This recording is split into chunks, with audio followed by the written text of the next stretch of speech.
This is Launch CR3008 Plus. You have this big screen, so it is very easy to read live data and other parameters. And since it is made by Launch, you are getting few features that most of code readers won't have. Let me plug it in.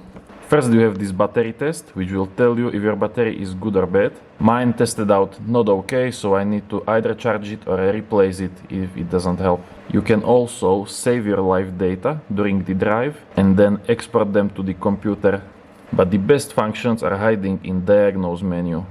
When you are reading codes, it will also show you which type of code it is, either pending, historical or current. Most code readers will not show you this information. Also, when you go to this data stream, you are able to display those live data parameters in form of graph and even choose two different values to be displayed in one graph. So in conclusion, I have 7 different code readers and also other OBD2 scanners.